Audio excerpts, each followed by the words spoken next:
I want to ask you this, Mickey. If an entrepreneur had a small, medium, or large budget, what media assets would you recommend they consider for each of these three different budgets? Because here, that's the other thing that I find with my clients is they really don't know how to optimize their budget to the goal that they're trying to accomplish when it comes to media. Talk to Right. us a little bit about your thoughts there. So I think if you have a very small budget, I think that you're you could take and write the release yourself, send it to our staff, see what they think, and then you could do the new customer special with us. And it's not a huge commitment to do a few releases with that approach. If your budget's bigger and then utilize us for writing, and that way you get a polished release that's more likely to get media pickup and coverage, and commit to that ongoing PR campaign of at least, like I said, 6 to 8 press releases. If your budget is larger, there are things that you can consider. Having good photos that are engaging. You might spend a little bit of money to get a better camera or better lighting or something for a product or something like that, or actually pay to have someone go out to a customer and get some pictures in the field that you could include that would really add some drama to a piece and things like that. I'm not seeing a lot working with video. I think that we're not quite there yet. I think that's where we're moving to, but I wouldn't necessarily say to devote a lot of energy or expenses to video when it comes to doing a press release and getting it out there. I do think that is where we're headed. We're just not there yet, and I think that the journalists and the media are still trying to figure out how this is all going to work. Incorporating your video content with them and them presenting it on their platforms and things like that. So I think that the idea of copyrights and what editing responsibilities is appropriate for a journalist, all of that has to be dealt with and resolved, I think, before that moves a lot. Absolutely. I want to ask you a question that just came into my mind regarding what you just said there. And that is this whole idea around, the value of press releases when it comes to increasing your findability in Google. Any thoughts around that you'd like to share with people as well? Because, oftentimes people feel that, if they get media coverage, that, their positioning is better.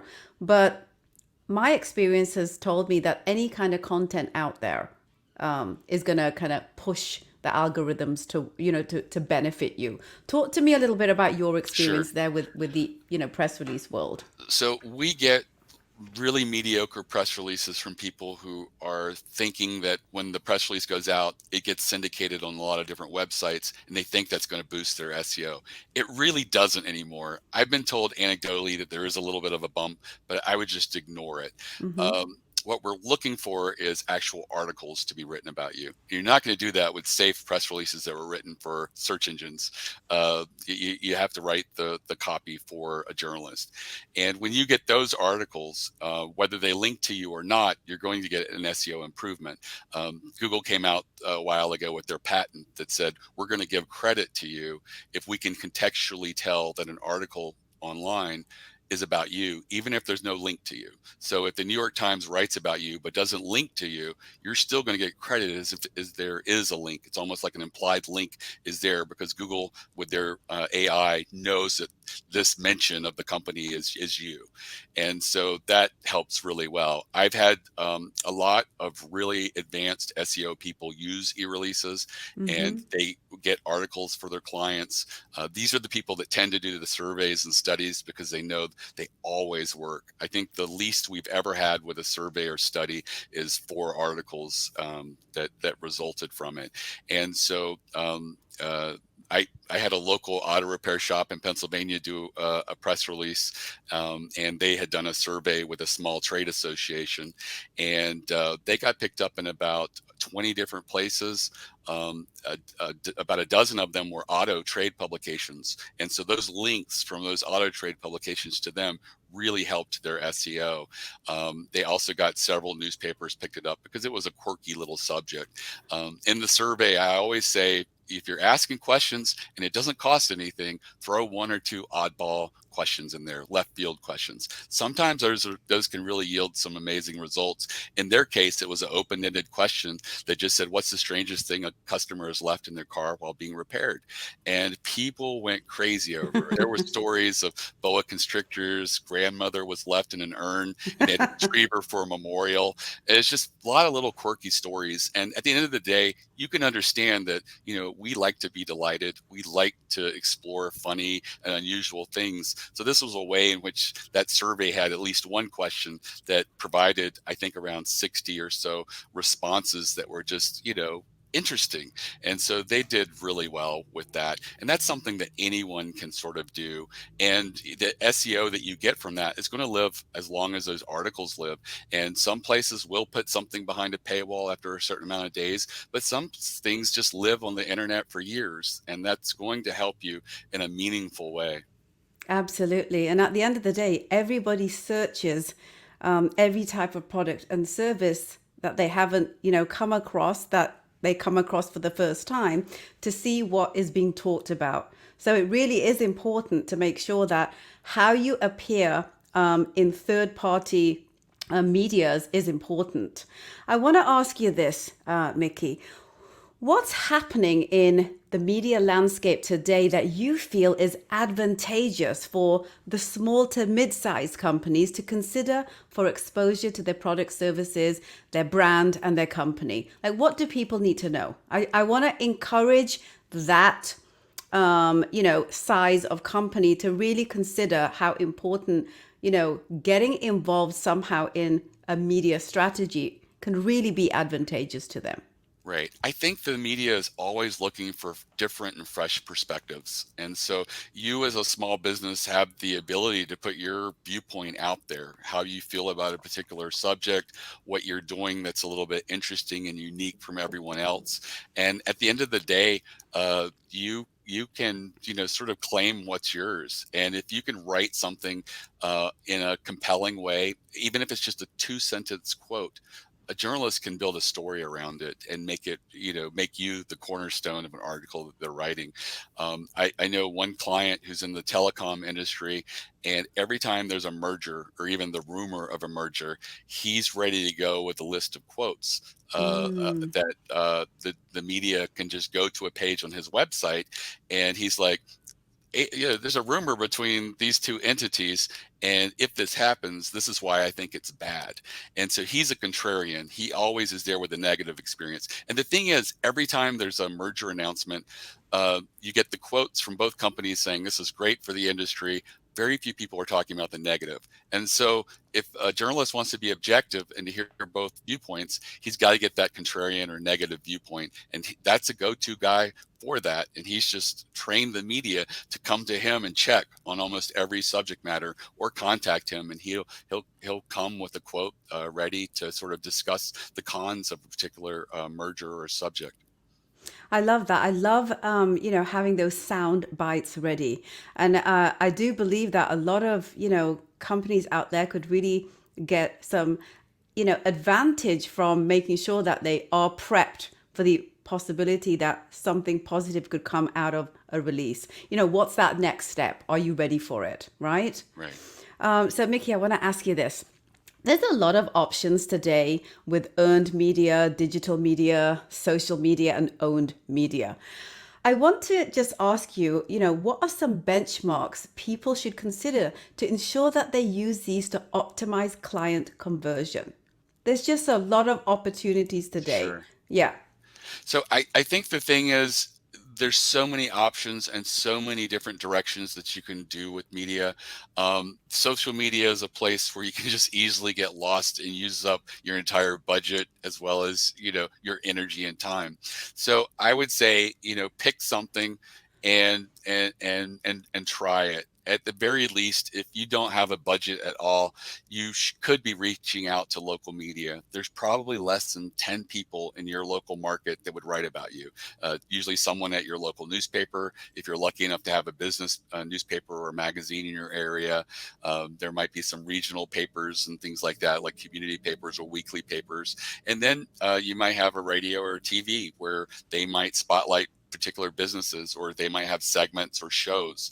And so in almost all those cases, if you just figure out who writes about you, Mm-hmm. or companies like you, and you just ask for their email address, they'll give it to you.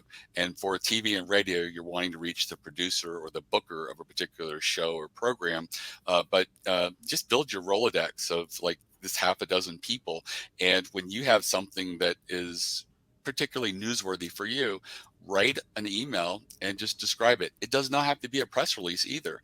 And I say communicate at least 4 times a year. You can do more if you have more newsworthy announcements. And if you haven't talked to them in a while and you don't have an idea for yourself, but you see something trending in your industry, just give them a good tip, and they will reward you later in kind if you help them. They'll, it's all about relationships, and we're all human beings. And so anything that you can do to come across as building a natural relationship is going to help you. And that's why so many times you see in a newspaper the same companies again and again, because when someone's writing an article and they need to plug a company in, they just know somebody because they're constantly talking to them and communicating with them. And so that's a way in which I think that you can just sort of, get your foot in the door and work with a little bit of media, see how it works, and then maybe take some of the ideas, turn them into releases, and send them out through a service like eReleases.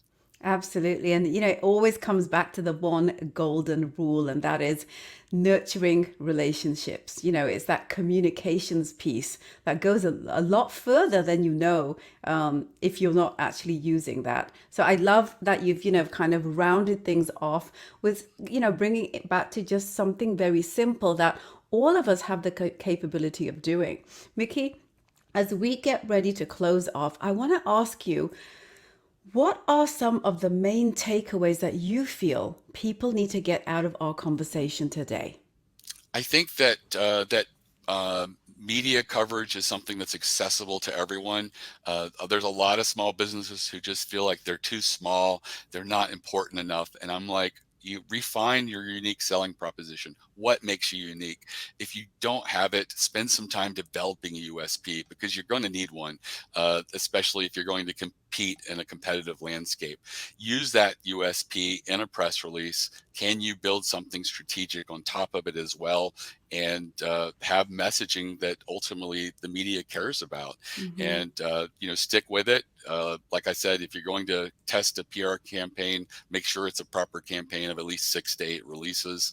And what you'll learn is the pickups that you do get. Sometimes you can replicate them again by tweaking and changing, but sometimes you have to move on to something different. And it is trial and error, but the leverage that you get from it, it's not unusual for someone to do a campaign where they've spent under $2,000 for 6 releases, and 3 or 4 of them didn't do much of anything, but one did phenomenal, and they got like $40,000 in sales as a result of it. And then they had another one that did well, and maybe it did just a few $1,000s in sales.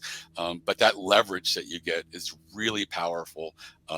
We had someone who did a release last year during the pandemic. It was very positive news how you could help your local restaurants, and it got picked up in 150 publications, including the Wall Street Journal, New York Times. It did more than $10 million in revenue, all from Wow. one press release. Just one press Wow. release. They spent under $200 to get one release out, and generated more than $10 million in revenue. That is almost an exaggerated response, but it happened at a perfect time where people were looking for positive news. The media was really receptive to it. They thought it was a really cool concept of helping local restaurants, and most of which were closed at the time. So you can get that leverage through PR. It's a huge opportunity, and this was an unknown business before. They weren't well funded. It was just a people wanting to help, and they had Right. created a solution. Right. That's the magic right there, isn't it? Yes. Is there anything that you feel I've missed asking you that you feel you want to add before we close out, Mickie? No, but I did want to say that I've talked about strategy a lot, and I created a masterclass that I've made available for free to my customers, because I'm trying to get them to do more strategic press releases. It's less Yep. than an hour, but I would recommend anybody listening to go check it out. It's completely free. It's at ereleases.com/plan, PLAN.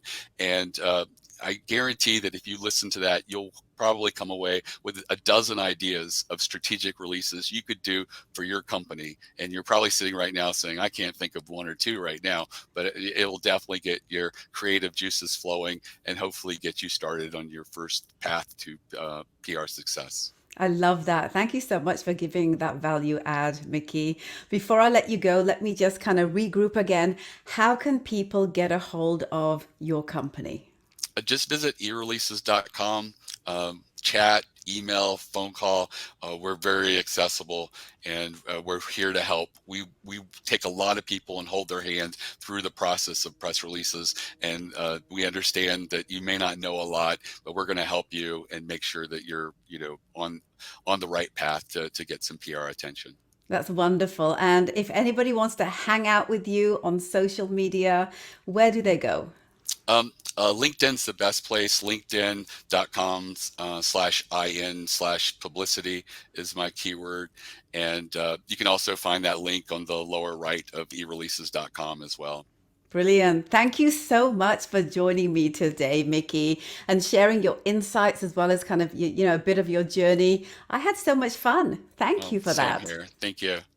And thanks for hanging out with Mickie and I today, folks. I really hope you got some real value from our discussion and that you understand more than you did before how media plays a crucial role in client acquisition, especially if you're prospecting for new audiences.